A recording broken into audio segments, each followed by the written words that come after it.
ओम शांति। आज मीठे मीठे शिव बाबा और ब्रह्मा कीर्तन द्वारा कहते हैं, मीठे मीठे बच्चे बाबा कहते हैं, वैसे तो आप बच्चों में सर्व गुण होने चाहिए, लेकिन फिर भी हमें हर एक गुण की अपने में जांच करनी चाहिए। मेरे में कौन कौन से गुण हैं, कौन कौन से गुणों की कमी है, जैसे होता है ना डाउट चेक करते हैं ना, हमारे में कौन सा विटामिन कितना है, प्रोटीन कितना है, ऐसे शरीर में भी चेक करते हैं। ऐसे आत्मा में भी गुण, शक्तियाँ और ज्ञान, इसकी हमें चेकिंग करनी चाहिए। ऐसा नहीं कि हम शरीर से बड़े हो गए तो हमारे में सारे गुण हैं, सब शक्तियाँ हैं, हम समझदार हैं। इस समय लोग ना देह अभिमान के वश होकर समझते हैं हम तो बड़े हैं, हमें तो सब समझ है, हमें तो सब गुण है, हमारे में तो सब शक्तियाँ हैं। इन हर आत्मा को स्वयं ये चेक करना बहुत जरूरी है। आत्मा कभी बड़ी छोटी नहीं होती। कभी कभी छोटे भी बड़ों से होशियार निकलते हैं, मतलब उनकी आत्मा में गुण शक्तियाँ समझ है, और बड़े शरीर भले बड़ा हो गया लेकिन आत्मा में वो नहीं है। भले बचपन से किसी के शरीर तंदुरुस्त है, सब विटामिन प्रोटीन्स हैं, जो भी शरीर को चाहिए सब उसमें अच्छा है, और बड़ों में नहीं है तो शरीर कमजोर होता है। इससे थोड़े कि छोटों में हो नहीं हो सकता है, बड़ों में हो सकता है नहीं, ये भी कमी ज्यादा हो सकती है ना। वैसे ही आत्मा में भी कम ज्यादा हो सकता है। आत्मा को हम शरीर से न्यारी आती है, लेकिन लोग देह अभिमान होकर सोचते हैं मैं बड़ा हूँ, मैं होशियार हूँ, मैं कुछ भी बोल सकता हूँ, मैं कुछ भी कर सकता हूँ। लेकिन अगर ये समझ में आए करने कराने वाली आत्मा है, मैं आत्मा शरीर से करा रही हूँ, मैं आत्मा में ये गुण, ये शक्ति, ये समझ की कमी है, उससे शरीर का तो कोई लेन देन नहीं है ना। तो बाबा कहते हैं हाँ ये है कि क्योंकि आत्मा ब्रेन के पास में होती है ना, तो बचपन में कई कई आत्माओं का ब्रेन आत्मा की बातें कैच करने में अच्छा हो जाता है, तो वो अपने छोटेपन से अच्छे से काम करना शुरू कर लेती है। तो ब्रेन के ऊपर डिपेंड है। बाबा कितने कर्मेंद्रियां छोटी होती हैं लेकिन आत्मा को समझ होती है, लेकिन वो कर नहीं पाता क्योंकि ब्रेन वो सिग्नल कैच नहीं कर पाता, क्योंकि ब्रेन ही सारी बॉडी को चलाता है। आत्मा ब्रेन के थ्रू सोचती मन द्वारा है, बुद्धि द्वारा डिसीजन करती है, लेकिन जब डायरेक्शन देती है ना तो वो ब्रेन को डायरेक्शन देती है, फिर हमारा ब्रेन कर्मेंद्रियों से काम कराता है। तो ये है कि उसकी कर्मेंद्रियां छोटी हैं इसलिए वो ये काम कर नहीं सक रहा है, लेकिन आत्मा में समझ तो है ना। तो हमें हर एक को अपने में चेक करना चाहिए। जरूरी नहीं कि हम बड़े हैं तो हमारे में सब समझ है। बड़ों को छोटों को देह अभिमान वश नहीं होना है। मैं आत्मा हूँ और अब परमात्मा बाप आए हैं, कहते हैं अपनी आत्मा को चेक करो, आपके स्वभाव संस्कारों को चेक करो, आपके मन के थॉट्स को चेक करो, आपकी बुद्धि को चेक करो, सारे गुणों अपने अंदर देखो, मेरे में कौन कौन से गुणों की कमी है, कौन कौन से शक्ति की कमी है। हम कहते हैं ना मेरे में सहन शक्ति नहीं है, मैं सहयोग नहीं दे सकती, मैं ऐसी बातों का सामना नहीं कर सकती, मेरे में परख शक्ति ठीक नहीं है, कहते भी है। कभी कभी कहते हैं ये जज अच्छा से कर लेते हैं, इसकी निर्णय शक्ति अच्छी है ना, कहते हैं ना कभी कभी इसको भी कहते हैं, अरे ये बच्चों में देखो समेटने की शक्ति कितनी होती है। अभी अभी किसी के साथ खेलेंगे, अभी अभी कुछ और आया, फिर इसको भूल जाएंगे, वहां से उन्होंने अपनी बुद्धि को समेट लिया और हम उसको याद करते रहते हैं ऐसी ऐसी बातों को। बच्चे आज इधर हैं, कल बस उनको तो मौज खेल कूद चाहिए। तो बाबा कहते हैं ऐसे आप बड़े भी ऐसे समझो ना, हम खेल ही तो खेल रहे हैं ना, बच्चे अपने हिसाब से खेल खेल रहे हैं, हम बड़े अपने हिसाब से खेल खेल रहे हैं, तो मोह में क्यों फंसे, इन विचारों के वश होकर क्यों अपने जीवन को खराब। इसलिए लोग बचपन को याद करते हैं। बचपन में भले बच्चे में आजकल तो बच्चों में भी विकार, क्योंकि वातावरण ऐसा है ना, हालांकि वो विकारवश काम करते भी होंगे ना, तो बच्चों को समझ नहीं होती कि ये विकार है, गंदी चीज है। चाहे काम विकार, चाहे क्रोध, चाहे लोभ, चाहे मोह, चाहे अहंकार, वो इन बातों से इनोसेंट होते हैं। लेकिन फिर भी दुनिया में वाइब्रेशन ऐसे है ना, तो इनके वश हो जाते हैं टीवी वगैरह के। लेकिन बाबा कहते हैं हमें भी चलो नॉलेज है, तुम सारा हम अपना जीवन और रीति इन नॉलेज गेन करना अच्छी बात है। हाँ, ये चीज ठीक नहीं है, ये चीज ऐसे ऐसे, लेकिन फिर उनको ही क्यों यार, कहीं को नॉलेज होती है ना, फिर उस चीज को उसी रीति ही देखते रहेंगे। उससे कुछ पॉजिटिव होगा ना तो भी नेगेटिव देखेंगे। तो नॉलेज लेना अच्छी बात है, लेकिन उसी रीति हम सब कुछ बस उसी रीति देखें और आगे नहीं बढ़े। नहीं नहीं, ये करने से ही हो जाएगा, ये नॉलेज गेन करके हिम्मत से हमें आगे बढ़ना है। तो बाबा कहते हैं इसीलिए हर गुण अपने में सिद्ध करो। तो बाबा आज हमें सरलता और सहनशीलता का गुण के बारे में बताते हैं। बाबा कहते हैं जिन आत्माओं में ये दोनों गुण होते हैं ना, तो सर्व के स्नेही और सहयोगी हो जाते हैं। देखो, सरलता मतलब अगर हमारा इजी नेचर नहीं हो, समय समय जैसा व्यक्ति, बड़ा छोटा, गर्मी ठंडी, या कैसा भी समय आ सकता है, परिस्थितियां कोई ऐसी हो, अगर हम अपने नेचर को चेंज नहीं करेंगे तो हम कैसे सहयोग दे सकेंगे। और बाबा ये नहीं कहते कि अपनी मर्यादाओं को छोड़ के आप दूसरों अपना नेचर बदली करो। मर्यादाओं को भी हमें ध्यान में रखना चाहिए, लेकिन हमें ऐसे भी अपने आप को मोल्ड करना आना चाहिए ताकि हम दूसरों की किसी न किसी रीति से मदद कर सकें, ताकि हम दूसरों के स्नेही बन सकें। नहीं जरूरी किसी किसी को लोग बोलते हैं नहीं, ये देखो हर सिचुएशन में एडजस्ट कर लेते हैं, अपने आप को मोल्ड कर लेते हैं। कई बड़ों का ऐसे स्ट्रिक्ट नेचर होता है कि छोटों के साथ छोटे बन के नहीं चलते, बस मैंने जो कह दिया ना वैसे ही कहते हैं। छोटों के साथ छोटे जैसा, बड़ों के साथ बड़ों जैसा, सिचुएशन टाइम के हिसाब से उस रीति हम चलेंगे तो सबका स्नेह भी मिलेगा और हम भी औरों के सहयोगी बन जाएंगे, और समय आने पे वो भी हमारे सहयोगी बनेंगे। कहते हैं ना, उस दिन मेरा खराब टाइम था तो तुमने मेरे को सहयोग नहीं दिया, अब मैं क्यों तुम्हें दूं। ऐसी ऐसी बातें जब आती है ना, तो हम बोलते हैं अरे यार मेरे को ये ठीक नहीं लगता है, मैं ऐसा, मेरा ऐसा नेचर नहीं है, मैं अपने संस्कारों को किसी किसी लोगों को पता भी होता है कि मैं नहीं कर सकता, वो एक्सेप्ट भी करते हैं कि नहीं यार। और किसी को देखना ही पसंद नहीं है, अभी उनको सहयोग चाहिए, उनको उस समय मदद चाहिए ऐसी, लेकिन वो कहते नहीं, मैं उसके सामने जा ही नहीं सकता, मुझे वो व्यक्ति अच्छा ही नहीं लगता है, मुझे वो जगह एकदम, लेकिन वहाँ पे जरूरत है किसी की, बहुत समय ऐसा है। तो बाबा कहते हैं इसीलिए अपना नेचर हमें अपना सरल बनाना चाहिए, एडजस्ट करना आना चाहिए, लेकिन अपनी मर्यादाओं के अंदर रखें। तो और बाबा हमें कहते हैं कि आपको सहनशीलता का गुण भी होना चाहिए। देखो, हम कहते हैं हम सहन करते हैं, लेकिन जो सच्ची में सहन करता है ना, वो कभी उस बात को दूसरे को नहीं बताएगा, दूसरे को भी नहीं बताएगा, मन में भी वो बुरी बात नहीं सोचेगा और ही पॉजिटिव सोचेगा। इसको कहते हैं सहन करना। सहन करने के साथ समाना भी आना चाहिए, मतलब आपने उसको पॉजिटिव वे में लेकर समा लिया।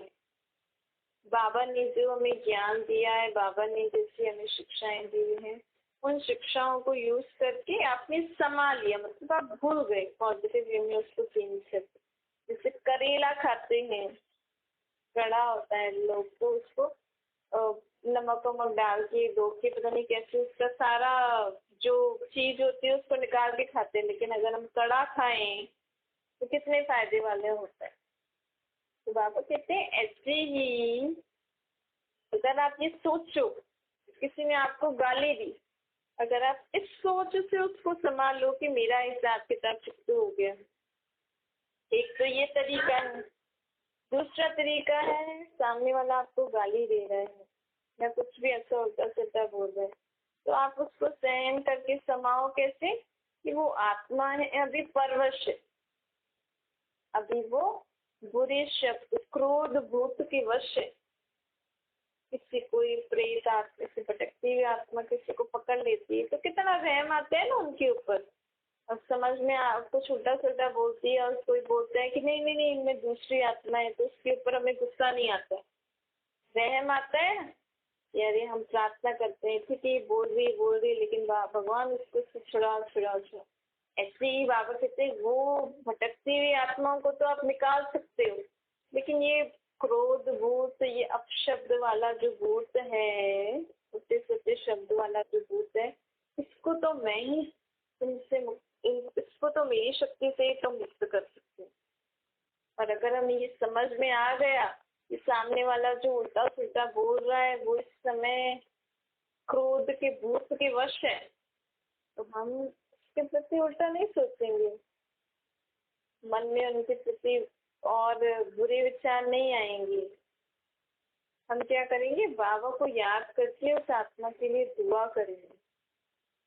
इस रीति आपने सहन भी किया और क्षमा भी लिया, आपको वो अपशब्द लगेंगे भी नहीं है। इस समय आत्मा परवश है ना, तो बाबा कहते हैं ऐसे ऐसे और भी बाबा जैसे और बातें भी बताते हैं ना बाबा को भी। तो ऐसे ऐसे बाबा की ज्ञान के पॉइंट्स बुद्धि में रखकर आप अपने जीवन में चलोगे ना, तो आपको सहन करना बहुत सहज हो जाएगा। तो बाबा के हमें सहनशीलता का गुण, अब इसकी शक्ति भी तो आए ना, और उस समय हमें समझ में भी आए, उस समय हमें इतनी शक्ति भी हो कि हाँ हम उस बात को सुन भी रहे हैं और उसको चेंज भी कर सकते हैं और चेंज करके पॉजिटिव वे में समा रहे हैं मन में। उसके लिए हमें अभ्यास करना पड़ता है। मैं आत्मा हूँ, बाबा की सहनशील आत्मा हूँ, बाबा की सरल स्वभाव वाली आत्मा हूँ, मुझमें सरलता का गुण है, सहनशीलता का गुण है। ऐसे संकल्प करके बाबा की किरणें लो, बाबा आज मुझ में सरलता का गुण भर रहे हैं, सहनशीलता का गुण भर रहे हैं, तो वो जो अंदर भरा हुआ होगा वो समय पे काम आता है। कभी भी आप ऐसी सिचुएशन आए तो तुरंत याद करना मैं तो बाबा की सहनशील आत्मा। जैसे तो आपने उस शक्ति का आह्वान किया, लोग अलग अलग देवी देवताओं को या उनको याद करते हैं। अब हनुमान, गणेश, दुर्गा, काली, ये क्या है, शक्ति का ही तो प्रतीक है ना। लोग बोलते हैं डर लगता है तो हनुमान चालीसा पढ़ लो, अर्थात महावीरता की शक्ति को आह्वान करो। तो हनुमान जैसा कोई व्यक्ति तो होता नहीं है, लेकिन हनुमान अर्थात महावीरता। तो हम परमात्मा को याद करके क्यों ना निर्भयता की शक्ति को आह्वान करें कि मैं निर्भय आत्मा हूँ। तो आप भी हनुमान जैसे बन जाओगे। हनुमान मतलब बंदर जैसा कोई व्यक्ति। बंदर में क्या विशेषता होती है, जो कूद जा मतलब कहीं भी कूद के पहुंच जाता है उसको जो काम करना होता है। तो आप भी परमात्मा से निर्भयता की शक्ति, महावीरता की शक्ति लोगे तो आप भी अपना काम आराम से सब कुछ विघ्न पार करके, सब कुछ परिस्थितियों को पार करके पूरा कर लोगे। बस आप भी हनुमान बन गए ना। बस गणेश, लोग गणेश को आह्वान करते, कोई भी कार्य करना हो विघ्न विनाशक का कह रहे हैं, विघ्न विनाशक गणेश। बाबा कहते हैं विघ्न विनाशक शक्ति को आह्वान करो, अपने को आत्मा समझ के बोलो मैं विघ्नों को विनाश करने वाली आत्मा हूँ। वो शक्ति आप में आएगी तो आप अपने कार्य में आने वाले विघ्न को पार करके अपना कार्य पूरा कर लोगे। ऐसी काली, दुर्गा जो भी हैं, लोग पढ़ाई, विद्या देवी का आह्वान करते हैं। अभी किसी को पढ़ाई नहीं होती, अच्छी नहीं होती तो विद्या देवी से, सरस्वती से फिर उनकी पूजा आदि सब करते हैं। आप भी बोलो, परमात्मा को याद करो, मैं परमात्मा मेरा टीचर है, बाबा आप आओ मुझे पढ़ाने। ऐसे ऐसे करके मैं ज्ञान स्वरूप आत्मा हूँ, मैं समझदार आत्मा हूँ, मैं होशियार आत्मा हूँ, मैं इंटेलिजेंट आत्मा हूँ। ऐसे करके उन शक्तियों गुणों को आह्वान करना होता है। उसी का ही लोगों ने ये स्वरूप बना दिया। एक्चुअली उनको ये विधि नहीं पता है ना, जैसे बाबा ने 5,000 साल भी हमें ऐसे ही अभ्यास कराया था, लेकिन जब भक्ति शुरू होती है ना तो लोग अपने को देह समझ बैठते हैं, सोचते हैं ये शक्तियां भी क्या है, इसको भी देहिक रूप में बना देते हैं। हालांकि ये परमात्मा से आत्मा में शक्ति मिलती है, फिर उसका वो रूप ऐसा बना देते हैं।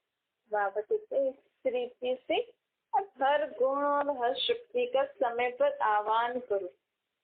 कभी आपसे एडजस्ट नहीं हो ना, अपना नेचर आप बदली नहीं कर सकते हो, लेकिन काम करना है, सबको सहयोग देना है। लेकिन किसी किसी का पक्का नेचर होता है ना, ये बदल ही नहीं हो सकता है। कोई कुछ भी करे लेकिन वो अपने में ही अड़े रहते हैं, कहते हैं जिद्दी है, इनको जो करना है वो करते हैं।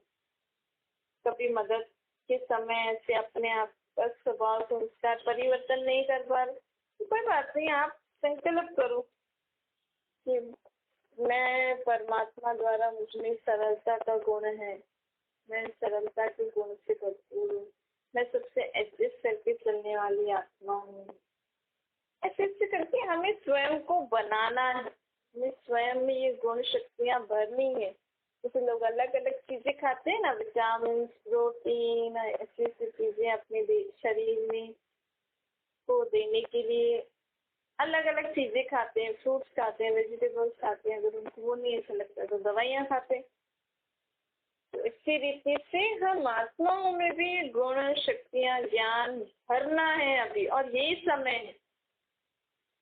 पूरे 5,000 साल में एक बार आत्मा ये गुण शक्तियाँ और ज्ञान अपने अंदर भरती है, बस।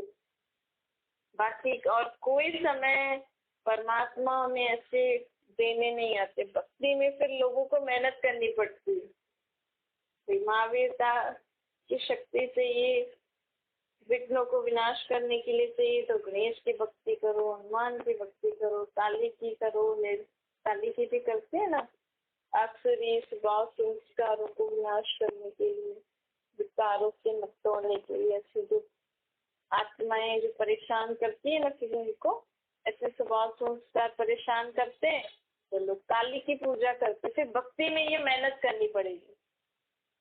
और यहाँ कितना सहज है, सिर्फ मैं आत्मा हूँ, परमात्मा को याद करो और जो शक्ति गुण चाहिए, जो समझ चाहिए वो बाबा से ले लो। अधिकार से अभी अधिकार चल रहा है, अभी अधिकार, मैं आत्मा हूँ, परमात्मा का बच्चा हूँ, मुझे पूरा पूरा अधिकार है। आपने बाबा कहा और आपको सर्व शक्तियाँ गुण ज्ञान हाजिर। बाबा के ऊपर पूरा अधिकार अभी हम प्राप्त कर सकते हैं। तो बाबा कहते हैं अब सहज मिल रहा है तो भर लो ना।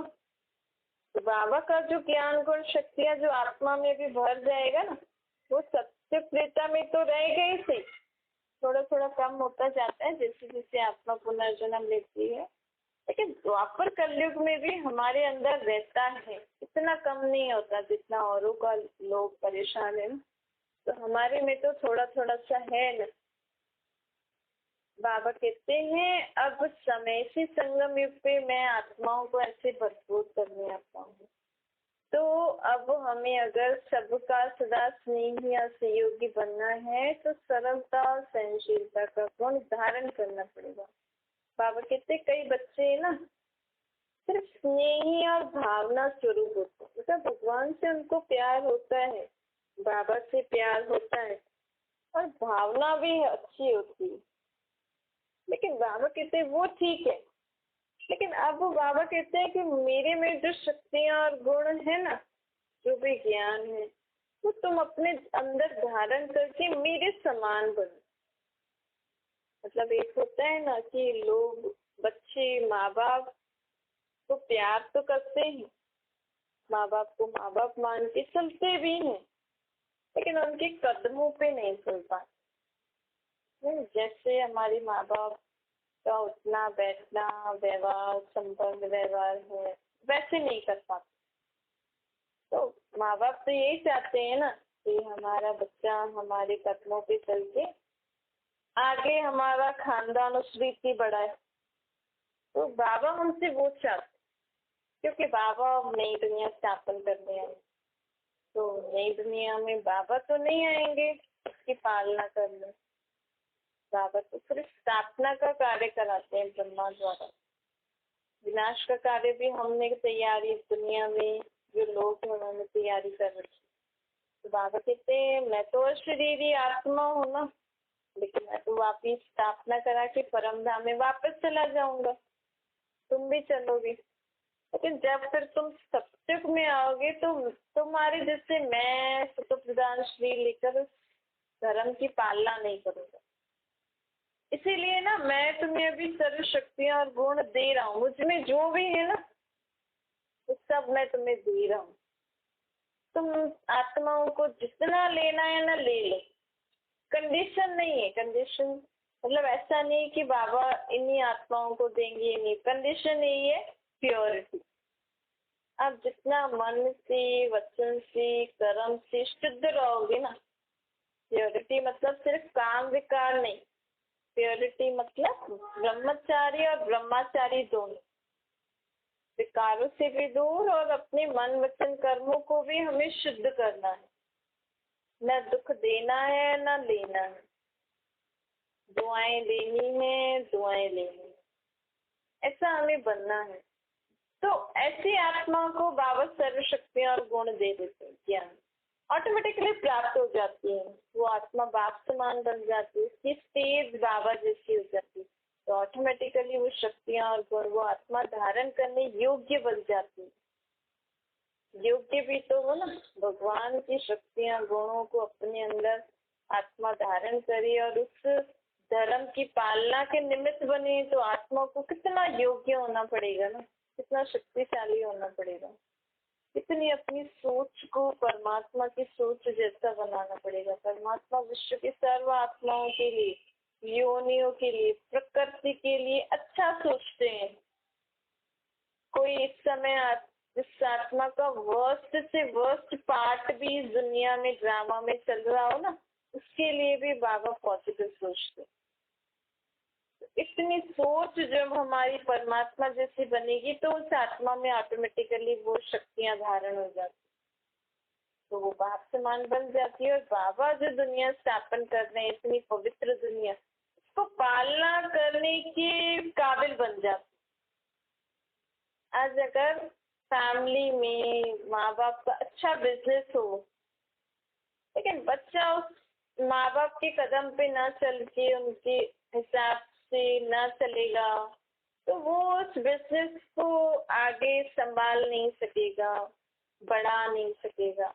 माँ बाप को प्यार करता है वो बच्चा, माँ बाप का रिगार्ड रिस्पेक्ट भी करता है, लेकिन उसके जो भी उनका जो बिजनेस है, जो भी उनकी प्रॉपर्टी है, जैसा वो उनके पेरेंट्स चला रहे हैं, वैसे वो बच्चा अगर चलाने के काबिल नहीं हुआ तो वो बाप समान तो नहीं हुआ ना।